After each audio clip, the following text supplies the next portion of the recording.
Hey everybody, this is the fourth here, and in this video I wanted to take a look at filtering out unnecessary frequencies using low pass and high pass filters.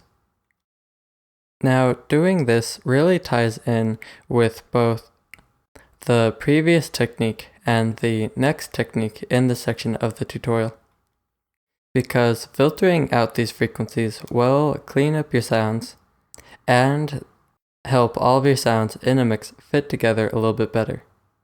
But I do think that it's worth it to take a look at this on its own because it is kind of a little bit unique. Even though it does tie in with the other two techniques, it also kind of stands on its own.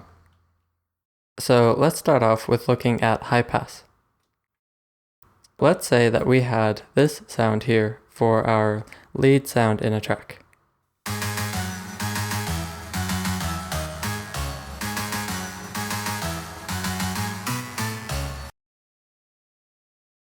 You can hear that there's quite a bit of low frequency presence in the sound. And if you listen to the kick that sound plays with, the kick has a ton of stuff going on in those low frequencies as well. So you can imagine that when they play together, they're kind of, fighting each other a little bit in that low frequency range. And it ends up causing things to be not very clean or clear sounding.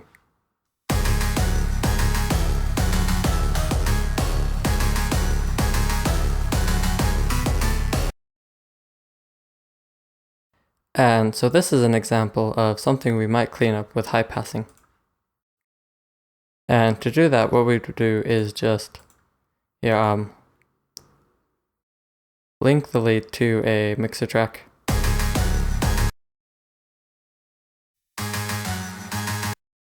And then throw an EQ on it and set the first frequency band to a high pass filter.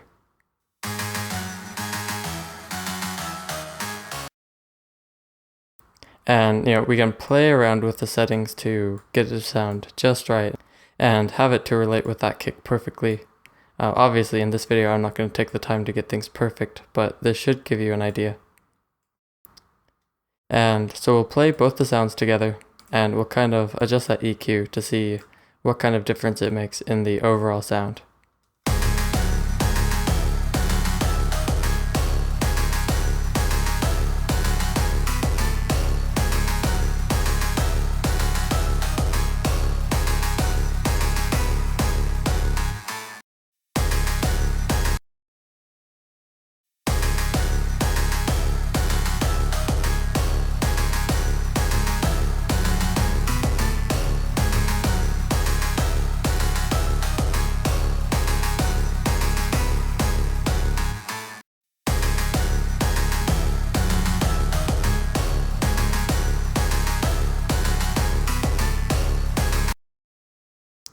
So you should be able to hear that using this high pass has just really cleaned up the low end on that lead sound and allow it to fit better with that kick.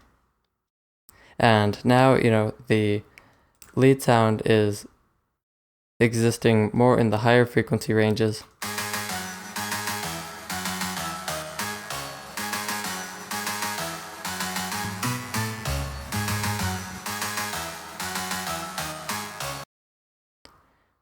And you can hear that I didn't completely remove the low frequencies, but I did remove them quite a bit.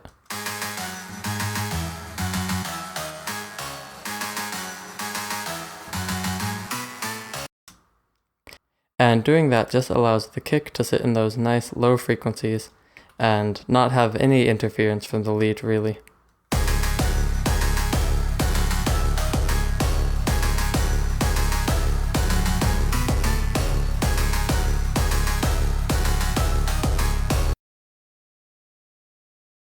So that's an example of when you would use a high pass filter.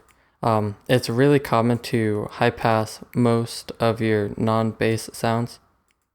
Any sounds that aren't really meant to be basses, it's really common to high pass them. And so let's take a look at this hi-hat sound as well. So you can see on the spectrum, there's quite a bit of lower frequency information in that hi-hat that might not really be necessary to the sound and might even be interfering with certain other sounds in the mix and causing certain other sounds to not come through the mix as clearly. So you might want to high pass this hi-hat sound. And since it's not, the big full lead sound, like with the lead sound, I wanted to keep it sounding pretty full.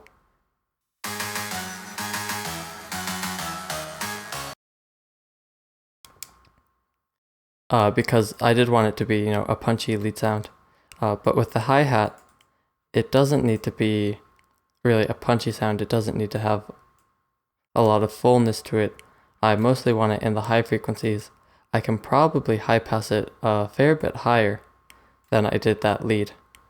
And that will just open up more frequencies for the other sounds in the mix to kind of have to themselves. So again, I'm just going to start by high passing and kind of listen to it. And adjust the cutoff frequency. And I can, adjust the bandwidth, the curve to it. I could even adjust the order, make it more steep or less steep. And, get it to sound exactly how I want. If I want a little bit more of that mid-range in, I could leave it lower. But if I really want it to mostly be just the highs, I could set it to quite a bit higher of a cutoff.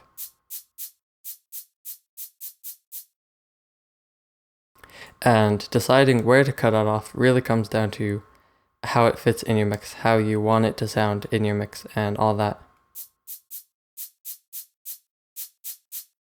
You can hear that the character is changed quite a bit just by adjusting that cutoff.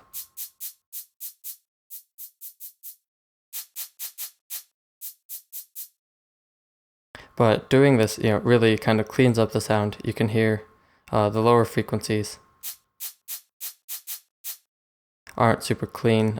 If you wanted that really clean sound, it sounds a lot cleaner with it kind of like that. But at the same time, maybe that body is important to the hi-hat in your mix. And in which case you kind of leave the cutoff a little bit lower. So, where exactly you do it is up to you. But it's definitely, a very helpful thing to kind of remove unnecessary or unwanted frequencies in both the low end and the really high end, which I'll get to in a minute, using your EQ.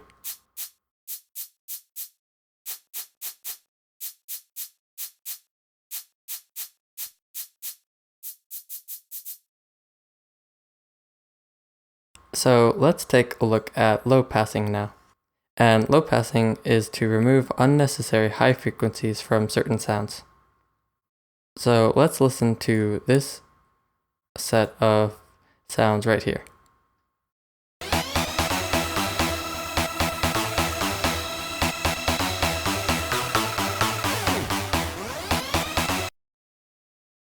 You can hear that these two sounds are kind of the lead sound. They're what's meant to be up front in the mix and what you want to hear the most.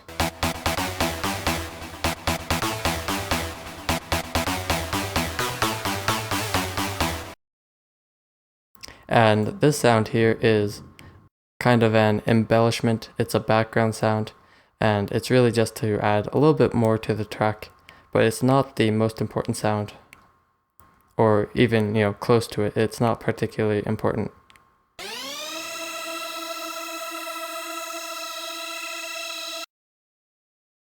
And so you can hear that when these sounds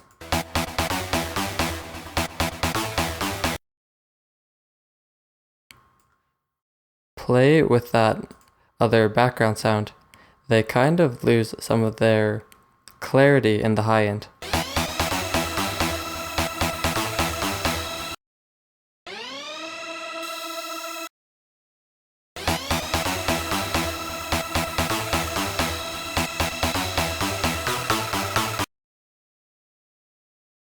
And if you listen to this sound,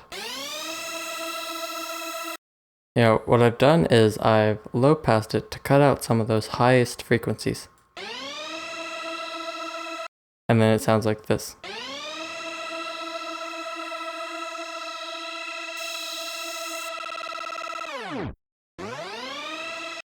And if you listen to it on its own, it sounds better, at least to me, with that high end present.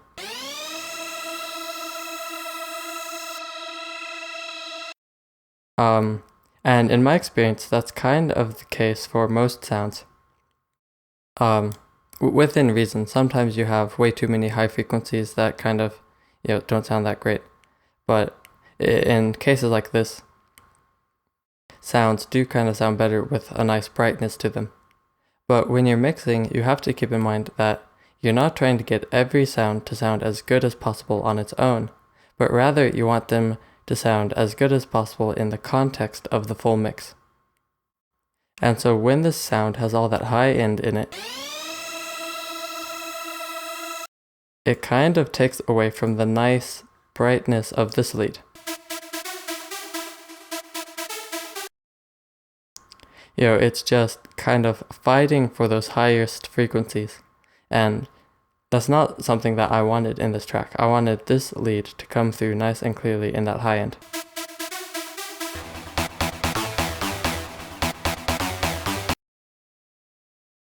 And so by using a low pass filter on this background sound, it just removes those higher frequencies which were kind of fighting before between the sound and the sound. And it allows that shimmer on that lead to come through a little bit more.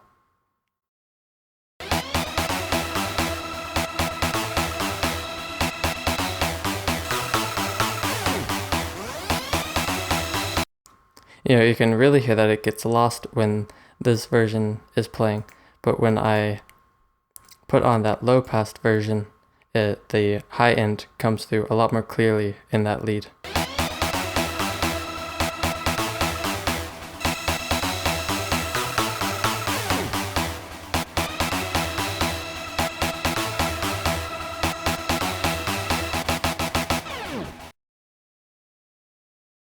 And so doing that low pass filter on this sound, just one, it allows the lead to come through a lot more clearly. It allows the brightness of that lead to be heard better. It makes the mix sound better because of that. But it also helps to put this sound more in the background. If you listen to this version, this sound stands out a lot more in the mix than if I play this version. You can hear that low pass filter just really pushes this to the back. And, that's something you want for your background sounds a lot of the time. And, it's something that I wanted for this sound. It doesn't really sound quite right with it so up front in the mix. It sounds a lot better with it pushed more to the back.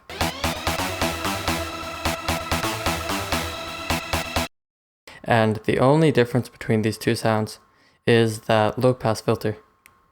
So low pass filters can, one, clear room in the highest frequencies for the sounds that really need to be heard clearly in those high frequencies.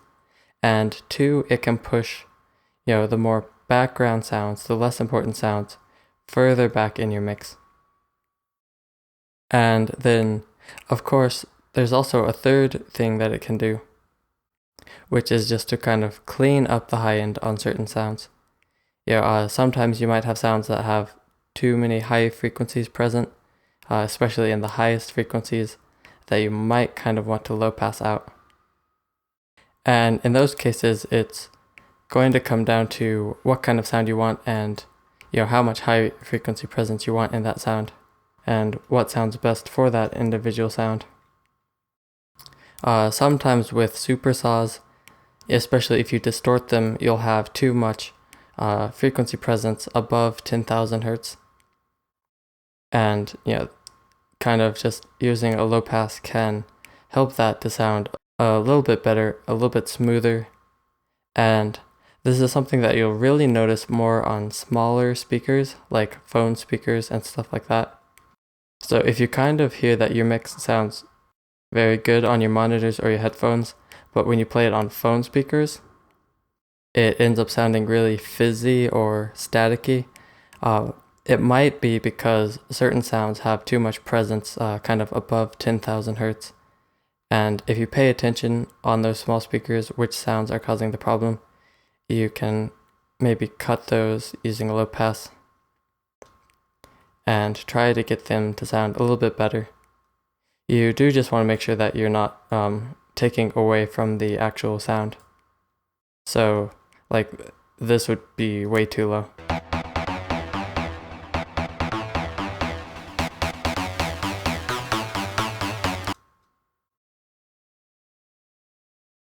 But even just a relatively transparent cut here can help your sound a little bit better and a little bit less staticky or fizzy or whatever.